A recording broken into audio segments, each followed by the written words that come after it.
Hello बच्चों, कैसे हैं आप लोग। आज हम प्रैक्टिस सेट 1.2 के जो रिमेनिंग क्वेश्चन बच गए उसको हम सॉल्व करेंगे। ठीक है स्टूडेंट, देखो point M is the mid point of segment A B. देखो एक सेगमेंट ए बी है, सेगमेंट ए बी है, ए एंड बी। ठीक है, ए एंड बी, एम क्या है, इसका मिड पॉइंट है।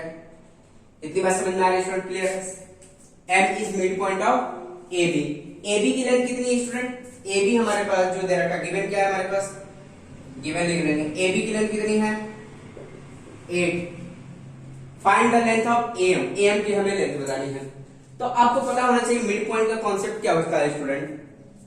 तो जो मिड पॉइंट होता है, देखो सेगमेंट एम क्या है मिड पॉइंट का, segment A M equal to segment M B equal होते हैं। और ये जो होता है ये half of segment A B होगा। ठीक है, इतनी बात समझ में आ रही है स्टूडेंट, क्लियर है। तो यहां पे देखो, अब वो कैसे कर, देखो this one equal to this one होता है। ठीक है, इतनी बात समझ में आ रही है स्टूडेंट। और ये जो होगा दोनों का हाफ होगा। अगर मान लो आपको प्रूव करना है तो ऐसे कर सकते हैं। तो देखो कैसे करना है, देखो segment A M equal to segment A M B होगा। तो अब यहां पे देखो सेगमेंट ए बी जो होगा क्या लिख सकते हैं, सेगमेंट ए बी को क्या लिख सकते हैं, A M plus M B.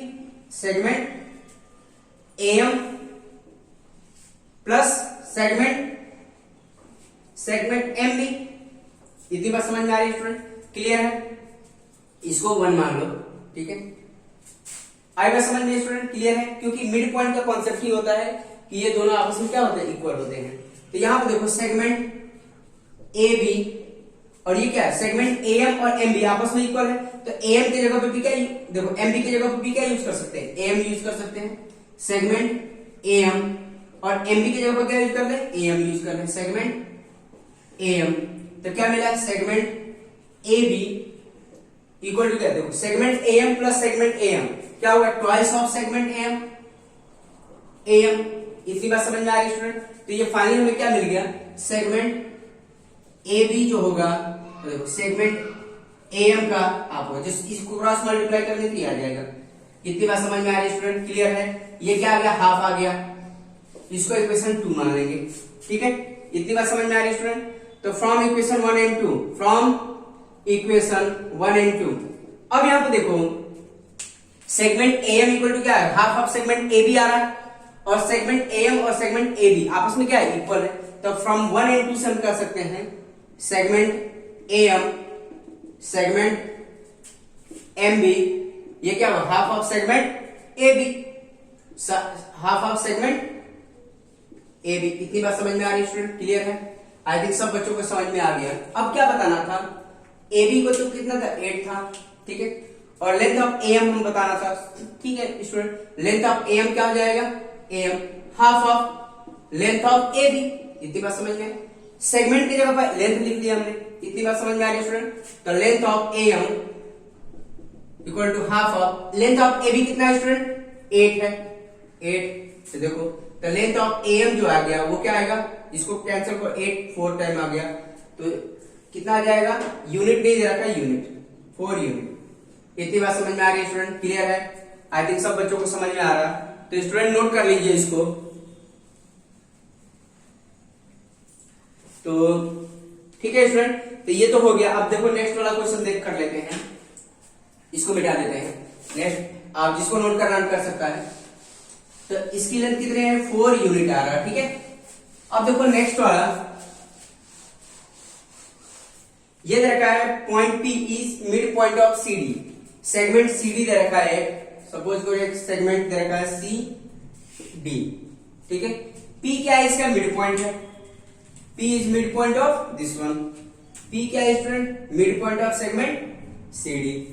CP की लेंथ कितनी है, CP की लेंथ कितनी है हमारे पास, 2.5 है। ठीक है, find the length of CD, find the length of CD। देखो तो इंफॉर्मेशन हमारे पास जो गिवन है वो लिख लेते हैं स्टूडेंट। गिवन क्या है, P is the midpoint of this one। ठीक है, P क्या है, mid point, P is mid point of segment C D. ठीक है, मतलब क्या हो जाएगा, CP segment CP equal to segment PD equal to half of segment CD. इतनी बात समझ में आ रही है स्टूडेंट? क्लियर है?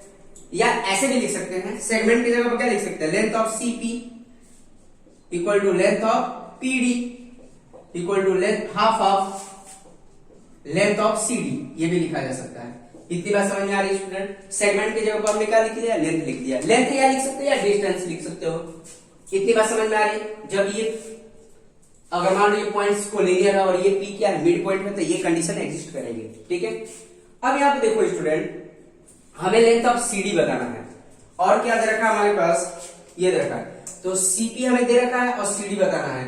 तो देखो इन दोनों को रिलेट कर सकते हैं स्टूडेंट, इन दोनों को रिलेट करके हम बता सकते हैं। देखो कैसे, तो हमने अभी पता है लेंथ ऑफ सीपी क्या है, half of length of CD. ठीक है, तो सीपी की लेंथ गिवन है स्टूडेंट, कितना है, 2.5 है। तो 2.5 ये गिवन है हमारे पास, 1/2 लेंथ ऑफ सीडी। तो क्रॉस मल्टीप्लाई कर लेंगे, 2.5 into 2 equal to length of CD. तो हमारे कितना आ गया, 2.5 इंटू 2 मतलब 5 यूनिट। तो लेंथ ऑफ सीडी कितना आ गया स्टूडेंट, 5 यूनिट। इतनी बात समझ में आ रही है स्टूडेंट? क्लियर है? ठीक है, 5 यूनिट हो गया। तो सेकंड का भी आंसर हमने देख लिया, बहुत आसान है स्टूडेंट, कुछ है नहीं। चलो अब नेक्स्ट वाला क्वेश्चन देख लेते हैं स्टूडेंट, कैसे सॉल्व करना है इसको भी। तो देखो बच्चे, ये आपका फोर्थ क्वेश्चन है। ये दे रखा है, if A B equal to 5 centimetre, B B equal to 2 centimetre and A B 3.4, then compare the segment. तो आपको कंपैरिजन के लिए मैंने सिंबल्स बता रखे हैं स्टूडेंट, कैसे कंपेयर करना होता है लाइन सेगमेंट को। तो देखो इसको भी यहाँ कौन सा साइन लगाना, या लेस देन मतलब ग्रेटर देन या लेस देन का सिंबल्स यूज करना होता है। मैंने प्रीवियस लेक्चर में अच्छे से एक्सप्लेन कर रखा है कंपेयरिंग के लिए। तो देखो स्टूडेंट, हम इस क्वेश्चन को कर लेते हैं, कौन सा सेगमेंट। ठीक है, अब यहाँ पे देखो जो AB सेगमेंट है, अगर इसका डायग्राम बनाना चाहेंगे, ये बन गया AB की लेंथ कितनी है हमारे पास, 5 सेंटीमीटर। ठीक है, इतनी बात समझ में आई। BP की लेंथ कितनी है स्टूडेंट, BP B एंड ये P है, BP है 2 centimetre and this one AP जो है हमारे पास AP। ठीक है, एक पर भी बना सकते हैं, जिससे देखो ये जो लाइन है हमारे पास अलग अलग भी बना सकते हैं और एक पर भी बना सकते हैं स्टूडेंट। अब हमारे पास AP जो है, AP 3.4 है, 4 सेंटीमीटर। ठीक है, ऐसे से लाइन सेगमेंट दे रखे हैं, आएगा समझ में? तो अब यहां पे देखो कैसे करना होगा स्टूडेंट, BP। ठीक है, तो अब यहां पे देखो स्टूडेंट क्या करेंगे, लेंथ ऑफ AB कितना है, लेंथ ऑफ AB कितना है, 5 सेंटीमीटर। क्लियर है? लेंथ ऑफ BP कितना है, 2 centimetre and length of AP कितना है स्टूडेंट, AP यह है 3.4 सेंटीमीटर। अब ये तीनों पॉइंट कोलिनियर नहीं दे रखा है, अगर कोलिनियर दे रखा होता तो एक ही लाइन को हम ड्रॉ करके दिखा सकते थे, इसको अलग अलग भी रिप्रेजेंट कर सकते हैं, कोई दिक्कत नहीं स्टूडेंट। अब क्या काम करेंगे, अब लेंथ ऑफ AB, अब देखो इसको इससे कंपेयर करो, लेंथ, अब यहां देखो ये 5 यूनिट है, ये 2 यूनिट है, तो सिंपल सी बात है, लेंथ ऑफ AB जो होगा, length of AB greater than length of BP। इतनी बात समझ में आए, इसको फर्स्ट इक्वेशन मान लो। क्लियर है स्टूडेंट? और लेंथ ऑफ AP जो है, लेंथ ऑफ AP, अब यहां पर देखो लेंथ ऑफ AP जो है, AP वो ग्रेटर, देखो ये 3.4 ये 2 है, length of greater than length of BP। इतनी बात समझ में आ रही है स्टूडेंट? ये क्लियर है?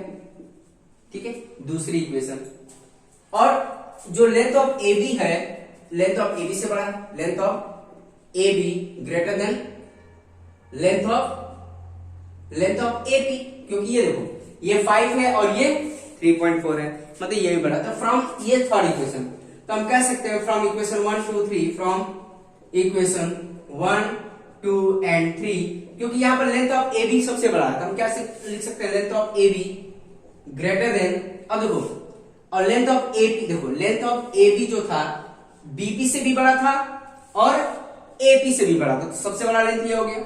अब AP जो है BP से बड़ा है, तो मतलब लेंथ ऑफ BP, ये जो AP होगा greater than length of BP, तो ये हमारा फाइनल आंसर आ जाएगा। ठीक है, BP। क्लियर है स्टूडेंट? आई बात समझ में? आई थिंक सब बच्चों को समझ में आ रहा है। बच्चे बोल रहे हैं कि सब डायरेक्ट देखने से ही समझ में आ रहा है कौन सा बड़ा है, ये बड़ा है, फिर ये बड़ा है, फिर ये बार लिख सकते हैं, लेकिन आपको ग्राफिकली नहीं रिप्रेजेंट करना, मैथमेटिकली रिप्रेजेंट करना है। मैथमेटिकली को मतलब लिखने का एक सिस्टमेटिक वे होना चाहिए आपके पास। तो ऐसे आप लिख के कंपेयर कर सकते हैं, ठीक है, एक दूसरे सेगमेंट को। इतनी बात समझ में आ रही है स्टूडेंट, क्लियर है? तो आज के लेक्चर में हम इतना ही रहने देंगे, बाकी का रिमेनिंग जो क्वेश्चन बच गया उसको नेक्स्ट वीडियो लेक्चर में कर लेंगे। ठीक है स्टूडेंट, आज के लिए इतना ही। Okay, thank you.